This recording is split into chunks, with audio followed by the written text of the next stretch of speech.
இப்போ ஸ்ரீகாந்த் பிரசாத் ரெண்டு பேரும் நெய்பர்ஸ், ரெண்டு பேரும் ரெகுலரா பீச்சில் வந்து வாக்கிங் போகிறத வழக்கமாக வச்சுட்டு இருக்காங்க. அதில் ஸ்ரீகாந்த் என்ன பண்ணுவான்னா ஷூ லேஸை ஒழுங்காக கட்டாமல் டெய்லி வாக்கிங் வந்துட்டு இருப்பான். இதை பார்த்த பிரசாத் கேட்பான், ஏன்டா டெய்லி நீ வரும்போது ஷூ லேஸை பர்ஃபெக்டாக கட்டாமலே வரையே, ஏன் இப்படி வர அப்படின்னா, எனக்கு அது வராது அப்படின்னு அவன் சொல்கிறான்.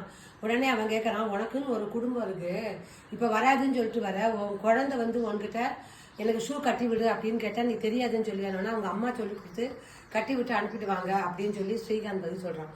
இதை கேட்டால் அவன் கேட்குறான், அவங்க அம்மா யாருமே இல்லை, அந்த குழந்தைய நீ தான் அனுப்பணுங்கிற சூழல் வருது, அப்போ நீ என்ன பண்ணுவ அப்படின்னு அவன் கேட்குறான். அந்த மாதிரி சூழல் வரும்போது பார்த்துப்போம், அம்மா ஊருக்கு போயிட்டாங்க அப்போ அந்த மாதிரி சூழல் வரும்போது பார்த்துப்போம் அப்படின்னு அவன் சொல்கிறான். இதை கேட்ட பிரசாத்து கடுப்பாயிடுறது. ஏன் உனக்குன்னு ஒரு குடும்பம்னு ஒன்று இருக்கும்போது உனக்குன்னு சில பொறுப்புகள் இருக்கு, நீ எதை சொல்லிக் கொடுக்கணுமோ அதெல்லாம் சொல்லி கொடுத்தான்னு அனுப்பணும், அதுலேருந்து நீ எதுக்கு தப்பிக்கணும்னு நினைக்கிற, தப்பு இல்லையா?